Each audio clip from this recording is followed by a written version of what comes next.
তো এখন আমরা কথা বলবো গাউসের সূত্র নিয়ে। গাউসের সূত্র মূলত ফিজিক্সের খুবই ইম্পর্ট্যান্ট একটা সূত্র। গাউসের সূত্র এটা জানার আগে আমাদেরকে অবশ্যই তড়িৎ ফ্লাক্স কী এই সম্পর্কে জানতে হবে। তো তড়িৎ ফ্লাক্স হচ্ছে কোনো তলের ক্ষেত্রফল এবং ওই তলের লম্ব বরাবর তড়িৎ ক্ষেত্রের উপাংশের গুণফলকে ওই তলের সাথে সংশ্লিষ্ট তড়িৎ ফ্লাক্স বলা হয়। অর্থাৎ এর ক্ষেত্রফল যদি আমরা ধরি এ, আর ওই তলে লম্ব বরাবর তড়িৎ প্রাবল্য বা তড়িৎ ক্ষেত্রের যে উপাংশ সেটা যদি হয় ই, তাহলে এই দুইটার গুণফলই হবে হচ্ছে তড়িৎ ফ্লাক্স। এখানে সাধারণত গাউসের সূত্রের ক্ষেত্রে তড়িৎ ক্ষেত্রফলকে এস দ্বারা প্রকাশ করা হয়, অর্থাৎ তখন তড়িৎ ফ্লাক্স ফাই ইকুয়াল টু বলা হয় এস ইন্টু ই।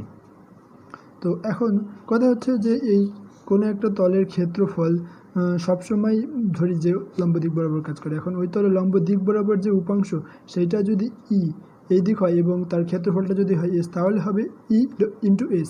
কিন্তু এর তড়িৎ ক্ষেত্রের উপাংশ যদি এই বরাবর কাজ করে, তাহলে এর উপাংশটা লম্ব বরাবর তলে লম্ব বরাবর নিলে যেটা হবে সেটা ইন্টু তার ক্ষেত্রফল হবে, অর্থাৎ তখন হবে ই কস থিটা। এটা যদি থিটা হয় তাহলে ই কস থিটা। এখন তখন এটা হবে হলো ই কস থিটা ইন্টু এস। এখন কোনো একটা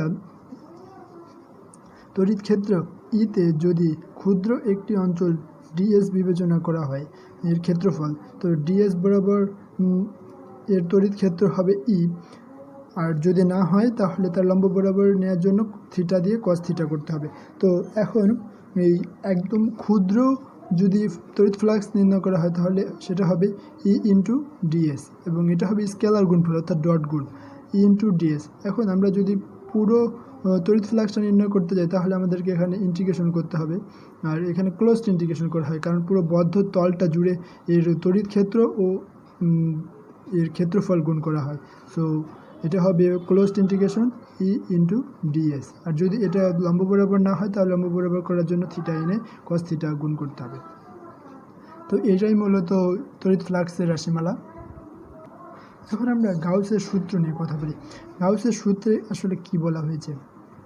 গাউসের সূত্র হচ্ছে কোনো একটা তড়িৎ ক্ষেত্রে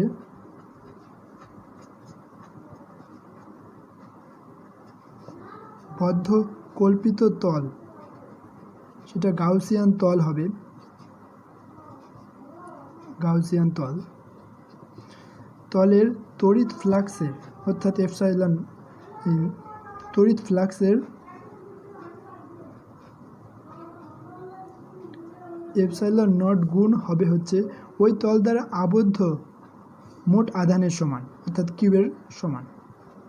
অর্থাৎ একে যদি আমি ইকুয়েশনের মাধ্যমে লিখতে চাই তাহলে আমি লিখতে পারি epsilon naught into phi equal to Q.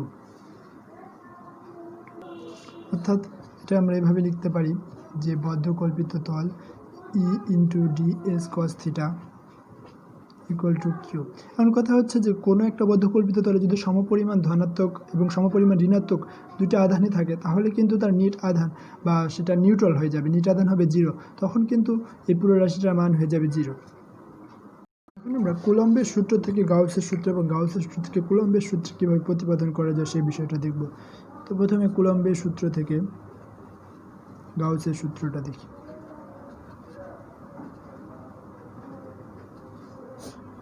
So ফার্স্টে দেখি আমরা কুলম্বের সূত্র জানি F equal two Q1 Q2, এখানে 1/4 পাই এপসাইলন নট থাকবে ইন্টু আর স্কোয়ার, আর ই ইকুয়াল টু আমরা জানি F/Q। তো এখন দেখো এই এফের মানটা যদি আমরা এখানে বসাই তাহলে আমরা শিখেছিলাম যে কিউ আর নিচে 4 পাই এপসাইলন নট আর স্কোয়ার। তো এখন আমরা তড়িৎ ফ্লাক্স ইকুয়াল টু জানি ফাই ইকুয়াল টু বদ্ধ ইন্টিগ্রেশন ডিএস কস আর থিটা। আমরা এখানে গাউসের সূত্র থেকে কুলম্বের সূত্র প্রতিপাদনের জন্য একটা গোলাকার তল কল্পনা করি। গোলাকার তলের যদি এটা তলের ক্ষেত্রফলের দিক হয় তাহলে এই তলের লম্ব বরাবর ই এর উপাংশ কিন্তু সেম হবে, অর্থাৎ এর কোণের মান হবে 0 cos 0 ডিগ্রি। আর এটা হবে ডিএস, এই ক্ষেত্রফলের দিক। এখন ইডিএস cos 0 মান 1, অর্থাৎ এটা হবে ইডিএস শুধুমাত্র। তো এর মানটা যদি আমি এখন এই মানটা বসিয়ে দিই তাহলে কি হয় দেখো, q/4πε0 r² ইন্টু ডিএস। তো এখন দেখো মানগুলো বসানোর পরে এরকম হলো। এখন আমরা এই পুরো যে বদ্ধ এপসাইলন নট ইন্টু ডিএস এই বিষয়টা যে এটা হলো পুরো ক্ষেত্রফল, এই গোলাকার পৃষ্ঠের ক্ষেত্রফল। তো আমরা জানি গোলাকার পৃষ্ঠের ক্ষেত্রফল ইকুয়াল টু হচ্ছে 4πr², অর্থাৎ এটা হবে q/4πε0 ইন্টু r², আর এই পুরো বিষয়টার মান হয়ে যাবে 4πε0 r²। তো এখানে দেখো এইটা আর এই বিষয়টা কিন্তু কাটাকাটি হয়ে যাচ্ছে উপর নিচে, অর্থাৎ এখানে শুধু থাকছে কিউ, আর এখানে কিউ থাকা আর এই পাশে যে এপসাইলন নটটা ছিল এটা কিন্তু এই পাশে চলে যাবে, অর্থাৎ তখন হবে ফাই ইন্টু এপসাইলন নট, অর্থাৎ এটাই আমাদের কুলম্বের সূত্র ছিল, phi into epsilon naught equal to Q. তো এবার আমরা গাউসের সূত্র থেকে কুলম্বের সূত্রের পরিবর্তনটা দেখি। গাউসের সূত্র থেকে কুলম্বের সূত্র। এখন গাউসের সূত্রটা আমরা কি সেটা দেখেছিলাম যে epsilon naught into phi equal to Q. তার মানে এখানে যে ফাইয়ের মানটা সেটা হলো পদ্ম E into DS cos theta into epsilon naught into Q. এখন আমরা এটার মানটা বের করে দেখি কি হয়, আলাদা আলাদাভাবে মান বের করে আমরা বসিয়ে দেবো। সো এইটা ইকুয়াল টু আমরা বলতে পারি ই এর মানটা যদি আমরা আলাদা করে নিই আর এখানে এটার মতনই সেম থিটার মান 0 হবে, that means cos theta equal two 1 হবে, অর্থাৎ ই ইন্টু ডিএস এটা বাকি থাকবে, আর ই এর মান এভাবে রাখার পর এটা হবে 4πr²। এখন এই এর মানটা আমরা জানি যে আচ্ছা এর মানটা আমরা এভাবে রাখি, কারণ আমরা তো এখানে কুলম্বের সূত্রটাতে প্রতিপাদন করব। তো এই মানটা আমরা এখানে বসিয়ে দিই।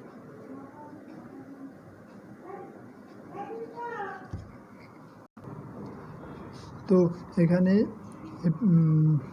এই পুরো রাশিটা অর্থাৎ এতটুকুর মান আমরা যদি বসাই তাহলে হবে E into 4πr² into epsilon naught into Q. এখন আমরা যদি ই ইকুয়াল টু বসাই তাহলে কী হয়, q/4πε0 r²। তো দেখো এটাই কিন্তু কুলম্বের সূত্রটা, অর্থাৎ এইটা ছিল তড়িৎ প্রাবল্য। এখন এইটা থেকে আমরা এই এফ যে ছিল E equal to F by Q, অর্থাৎ এফ ইকুয়াল টু কুলম্বের সূত্র ই কিউ ইজ 1, অর্থাৎ এর মানটা যদি আমি এখানে বসিয়ে দিই তাহলে সেটা মিলে যাবে 4πε0 r²। এটাই হলো কুলম্বের সূত্র। ওকে।